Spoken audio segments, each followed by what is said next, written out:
네, 그 아베 전 총리가 건강상의 이유로 퇴임을 하면서 이제 일주일 정도 남았습니다. 다음 일본의 이제 차기 총리를 이렇게 뽑는 선거를 앞두고 있는데요. 9월 2일 날 내각 관방장관인 스가 요시히데가 총리 선거에 정식으로 출마하겠다고 천명을 했습니다. 내각 관방장관이라는 자리는 그 일본 정부의 이제 탑인 수장인 일본 총리를 직접적으로 보좌하는 자리입니다. 한국으로 치면은 뭐 대통령 비서실장 및 국무총리, 국무조정실장, 청와대 대표 대변인 이런 직함들을 모두 가지고 있는 그러한 자리라고 보면 되겠습니다. 이 스가 요시히데는 그 팔선 의원입니다. 1973년도에 대학을 졸업한 후에 한 2년 정도 사회생활을 하다가 바로 이제 정치전선에 뛰어들었습니다. 1987년도에는 요코하마시의 그 시의원으로 당선이 됐고요. 이후에 또 바로 재선에 성공을 합니다. 그리고 1996년 드디어 중의원 총선거에서 가나가와현에서 자민당이 공천을 받아 당선이 되면서 이제 우리나라로 치면 국회의원 활동을 시작하게 되죠. 지금까지 8회에 걸쳐서 당선된 중의원입니다. 그래서 이제 국내에서는 이제 아베 총리 등에 가려져 있고 이제 보통 여러 가지 이렇게 대표 대변인 정도의 역할로 많이 나와 있지만 일본 내부의 평판이나 아니면 관료적 능력 등등은 그 일본 내에서는 굉장히 높게 평가되는 인물입니다. 2005년도에는 이제 제3차 고이즈미 주니치로 내각에서는 총무부대신을 합니다. 그리고 바로 이듬해인 2006년 아베 신조의 이제 1기 내각에서는 총무 대신을 맡고요. 이미 15년 전부터 정치권 내에서는 언젠가 총리감이 될 사람이다라는 그러한 인물로 인식이 되기 시작한 그런 사람입니다.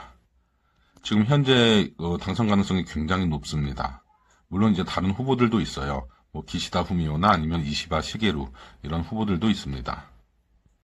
이 기시다 후미오라는 사람은 당 내에서의 그 자민당 내에서의 그 세력 기반이 상당히 약합니다.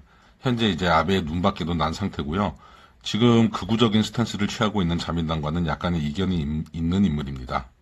이 사람이 했던 발언을 딱 본다면은 뭐 자민당이 우경화하고 있다고 하지만 보수 온건파가 나타나기 위해서라도 좀 자기가 힘을 내야 될 것 같다라고 이렇게 말을 한 적이 있고요.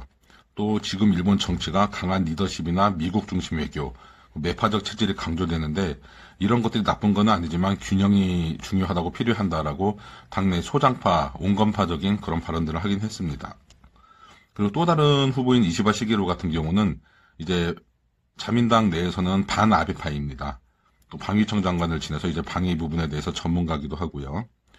그 보통 이제 국방장관을 지냈다라고 하면은 이제 어느 정도 이제 우위이긴 스탠스를 가져가게 되는데 그래도 중의원 시기에는 이제 북한을 비난하기 전에 먼저 그들에 대해서 알아야 한다라고 말을 하면서 김일성 사망 당시 조문을 가기도 했고요.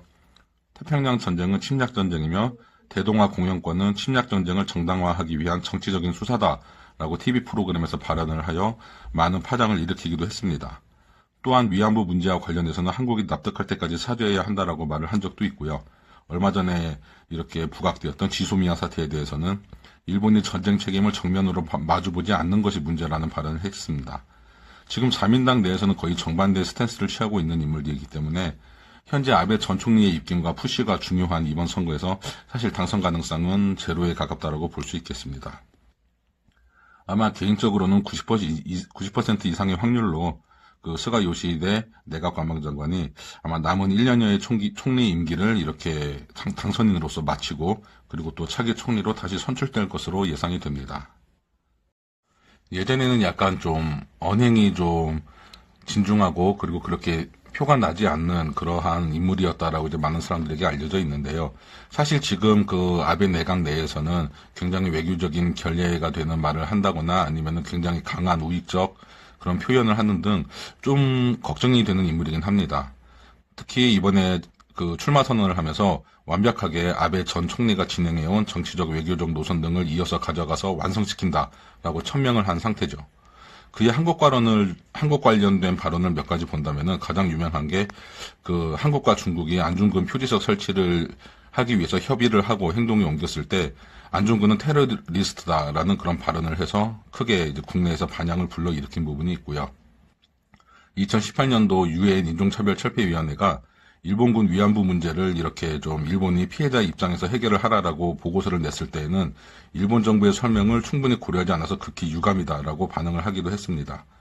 특히 최근에 이러한 재산권, 일제강점기 징용에 대해서 이렇게 한국이 재산권을 가져간다라고 했을 때는 한국의 사법 절차가 국제법 위반이라고 말을 했고요. 그리고 일본 기업이 한국 내 자산이 이제 강제 매각이 된다라고 하면은 즉각적으로 경제 보복을 하겠다라고 시사하기도 했습니다. 다만 실제로는 현재 정치적 입지, 그리고 또 관방장관이 주는 위치가 주는 그런 무게감, 그런 것 때문에 이런 이미지라는 평도 있습니다. 2014년도에서 2년간 주일대사를 지낸 유잉수 전 의원은 관방장관 자리 때문에 그렇게 말을 했지 아베 신조 총리처럼 이념 자체가 구글하고 보지는 않는다라고 말을 했고요. 그리고 역시 2017년부터 2년 동안 주일대사를 역임한 이수은 교수 같은 경우도 자민당 소속이지만 극으로 분류되지 않는다라고 말을 했습니다. 독도 문제에 있어서도 굉장히 전문가인 호사카 유지 교수 같은 경우도 스가 관방장관에 대해서 사실 속내는 친한파에 가까운 인물로 현재 관방장관이라는 직함 때문에 강경 일변도의 모습을 보인 것이다 라고 평가하기도 했습니다. 즉 한국 측으로 봤을 때는 그렇게 불리하거나 나쁜 인물은 아니다라는 그런 발언이었습니다. 현재 한일 관계는 매우 꼬여있고 발전적인 미래상이 보이지 않는 상황입니다. 차기 총리로 스가 요시히데 관방장관이 당선된다면 어떤 모습을 보일지, 그리고 한국과 일본 양 정부는 다시 꼬인 실타래를 풀어갈 접점을 과연 찾을 수 있을지 기대와 걱정이 매우 큽니다.